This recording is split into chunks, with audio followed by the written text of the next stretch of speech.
electrostatic discharge, also called ESD. So, what is ESD? ESD is the sudden and momentary electric current which flows between two objects when they come in contact with each other, either directly or if it is induced via an electrostatic discharge. And this current flows because both of the objects are at different electrical potential. So it is a serious issue in solid-state electronics, such as integrated circuits, because integrated circuits are made from silicon and silicon dioxide. And either of these materials can suffer permanent damage when subjected to high voltages. That's why we should handle integrated circuits with anti-static devices to avoid this permanent damage. The main causes of ESD are hand coverings, ungrounded workers walking with ESD items. There can be ESD items being transported on ungrounded trolleys. There can be open bags, trays, and containers in which these ESD items are kept. There can be aged anti-static packaging. These are some of the main ways by which ESD can be caused. Now let's talk about some preventative actions to avoid ESD.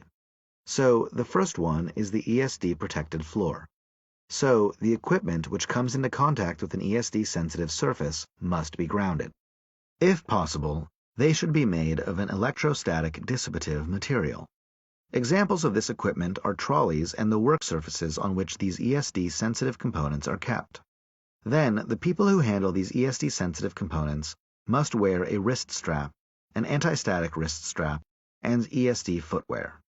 And if they are wearing ESD protective clothing, then there should not be any metal parts exposed to the ESD sensitive components.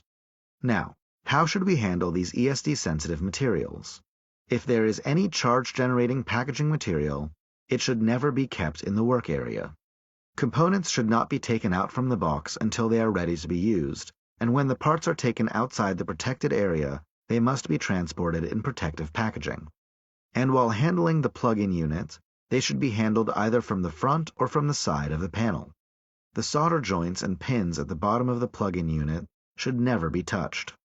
So these are some of the actions that we can take to avoid permanent damage to our plug-in units due to ESD. Next on the agenda are environmental aspects. Nokia maintains the ISO 14001 certificate for the environment. In this topic, we will talk about electronic waste management and the transportation of hazardous materials and waste. Today, in the age of line modernization, a lot of legacy material is dismantled.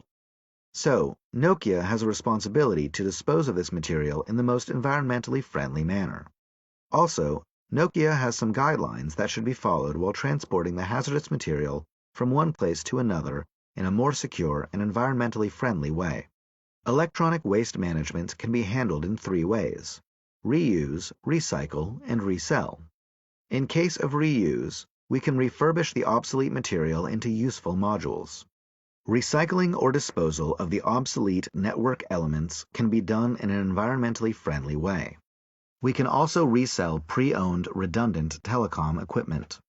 So, before using the material in any of these three ways, there are some guidelines which should be followed for waste management.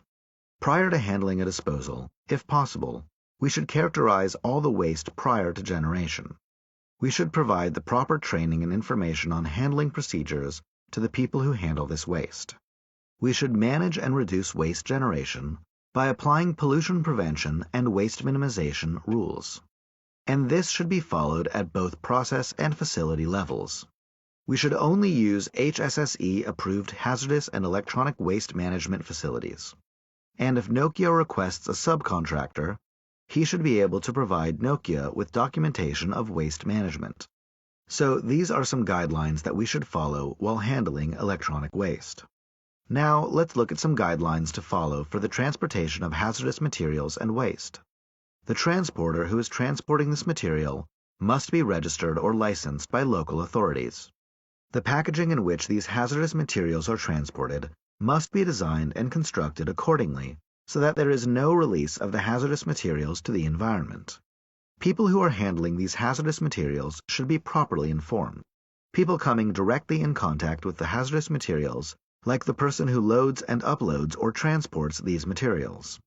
Proper training should be provided to external parties who are acting on behalf of Nokia for the transportation of hazardous materials. Any employee or authorized designated person should sign a manifest or equivalent document for hazardous materials, including hazardous waste and electronic scrap.